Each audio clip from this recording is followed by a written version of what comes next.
Never heard, smelled, or saw anything you did like, said Master LD said. He was Billy's grandfather, a lean man with wispy white hair, and as old as Master Colt, if not older. He had to walk with his stick most of the time. But his eyes were clear and sharp, and so was his mind. He was almost as quick with the wool shears as Master Althor. My advice to you, son, is chew on your liver in silence, and let Tam get on with it. Master Bew subsided with a bad grace, muttering under his breath, scowling at Rand's father. He bent back to his sheep. Egwene shook her head in surprise. She had often heard Master Bew telling people how important he was on the council, and how all the other men always listened to him. The boys moved closer to Master Althor and squatted on their heels in a semicircle. Any story that caused an argument on the council was sure to be of interest. Master Althor carried on with his shearing, but at a slower pace. He would not want to risk cutting the sheep with his attention divided. This is just a story, he said, ignoring Master Bew's scowls, because no one knows everything that happened, but it really did happen. You've heard of the Age of the Legends. Some of the boys nodded doubtfully. Egwene nodded too, in spite of herself. She had heard grown-ups say, maybe in the Age of Legends, when they did not believe something. It had really happened or doubted a thing that could be done. It was just another way of saying when pigs had wings, though at least she thought it was. 3,000 years ago and more it was, Rand's father went on. There were great cities full of buildings taller than the White Tower. And that's taller than anything but a mountain. Machines that used one power carried people across the ground faster than a horse can run. And some say machines carried people through the air, too. There was no sickness anywhere, no hunger, no war. And then the Dark One touched the world. The boys jumped, and Alam actually fell over. He scrambled back up, blushing and trying to pretend that he had not toppled at all. Egwene held her breath. The Dark One? Maybe it was because she was thinking about him earlier. But he had seemed particularly frightening now. She hoped that Master Althor would not actually name him. He wouldn't name the Dark One, she thought, but that did not stop her from being afraid that he might. Master Althor smiled at the boys to soften the shock of what he had said, but then he went on. The Age of Legends hadn't so much as the memory of war, so they say, but once the Dark One touched the world, they learned fast enough. This wasn't like a war like that you hear about when the merchants came for wool or tabac between two nations. This was covered the whole world. The War of the Shadow, it came to be called. Those who stood for the light faced as many who stood for the shadow, and besides dark friends beyond counting, there were armies of Myrddraal and Trollocs, greater than anything the Blight spewed up during the Trolloc Wars. Aseed went over to the shadow too. They were called the Forsaken.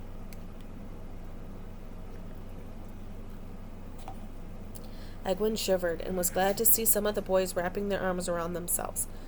Mothers used the Forsaken to frighten their children when they were bad. If you keep lying, Semihardge will come and get you. Lanfear waits for children who steal. Egwene was glad her mother did not do that. Wait, the Forsaken had been Aes Sedai's?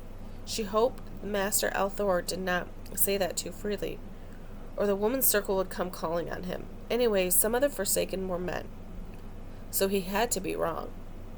You'll be expecting me to tell you about the glories of battle, but I won't. For a moment he sounded grim, but only for a moment. No one knows anything about those battles except that they were huge. Maybe the Aes Sedai had some records, but if they do, they don't let anyone see them except other Aes Sedais. You've heard about the great battles during Arthur Hawking's rise, and during the War of the 100 Years. 100,000 men on each side. Eager nods answered him from Egwene too, though hers was not as eager. All those men trying to kill one another did not excite her the way it did the boys. Well, Master Althor went on, those battles would have been counted small in the War of the Shadow, whose cities were destroyed, razed to the ground. The countryside outside the cities fared as badly. Wherever a battle was fought, it left only devastation and ruin behind. The war went on for years and years, all over the world. and slowly the shadow began to win. The light was pushed back and back until it appeared certain the shadow would conquer everything.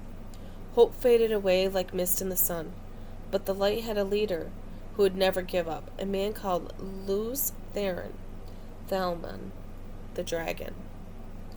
One of the boys gasped in surprise. Egwene was too busy Googling to see who. She forgot to even pretend that she was offering water. The dragon was the man who had destroyed everything? She did not know much about the breaking of the world, well, almost nothing in truth. But everybody knew that much. Surely he had fought for the shadow. Lews Therin gathered men around him, the 100 companions, in a small army, small as they counted such things then. 10,000 men, not a small army now, would you say? The words seemed an invitation to laugh, but there was no laughter in Master Althor's quiet voice. He sounded almost as though he had been there. Egwene certainly did not laugh, and none of the boys did either. She listened, and tried to remember to breathe. With only a forlorn hope, Lews Therin attacked the valley of the Thandakor, the heart of the shadow itself. Trollocs in the hundreds of thousands fell on them. Trolloc and Myrddraal. Trollocs lived to kill. A Trolloc can rip a man to pieces with its bare hands. Myrddraals are death. As Aes fighting for the shadow, rained fire and lightning on Lews Therin and his men. The men following the dragon did not die one by one, but 10 at a time, or 20 or 50. Beneath a twisted sky in a place where nothing grew or ever would again, they fought and died. But they did not retreat or give up. All the way to Shal Ghul they fought. And if Thandarn in the heart of the shadow, then Shal Ghul is the heart of the heart. Every man in the army died, and most of the 100 companions. But as Shal Ghul, they sealed the Dark One back into the prison the Creator made for him, and for the Forsaken with him, and the world was saved from the Dark One. Silence fell, and the boys stared at Master Althor with wide eyes, shining eyes, as if they could see it all. The Trollocs, the Myrddraal, the Shal Ghul.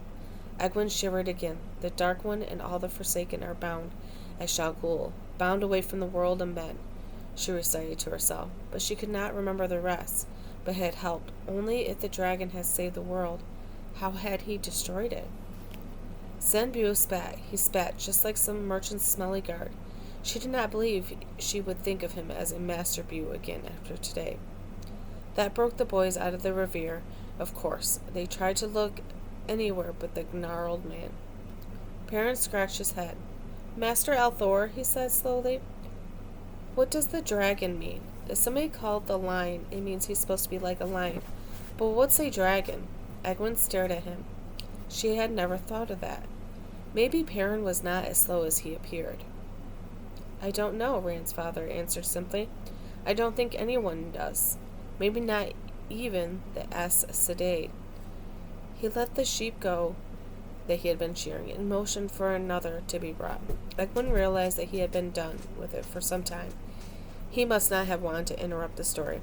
Master Cole opened his eyes and grinned. The dragon, it surely sounds fierce, though, now doesn't it? He said before letting his eyes drift shut again. I suppose it does at that, her father said.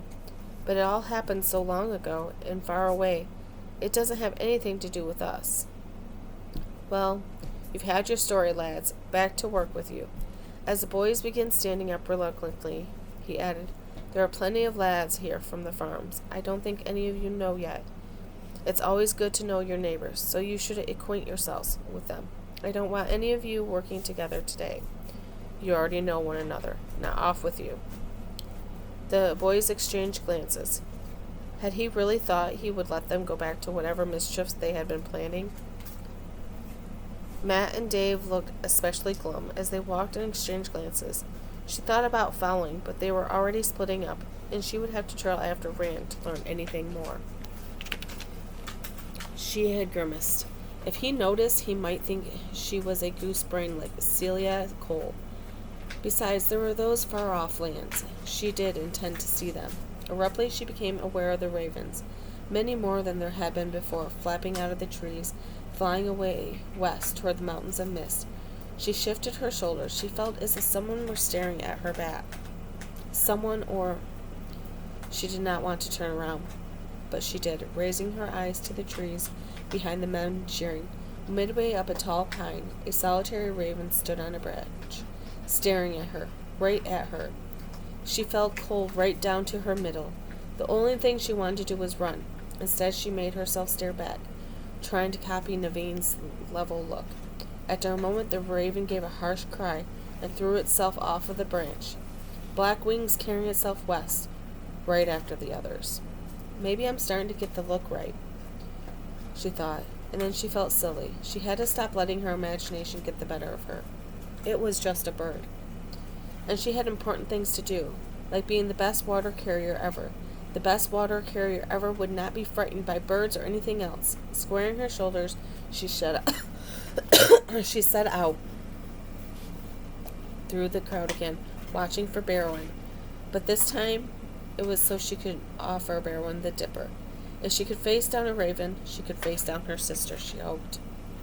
Egwene had to carry water again the next year, which was a great disappointment to her, but once again, she tried to be the best. If you're going to do a thing, you might as well do the best you could.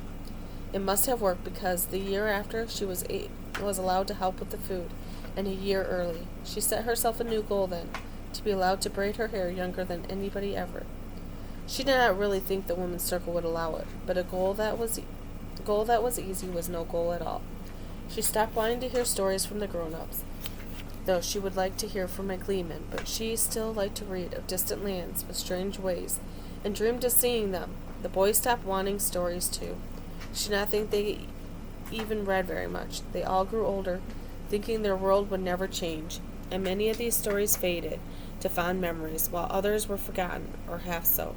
And if she learned that some of those stories really had been more than stories, well, the War of the Shadow, the breaking of the world, Luce there, Thalman, how could it matter now? And what had really happened back then anyway?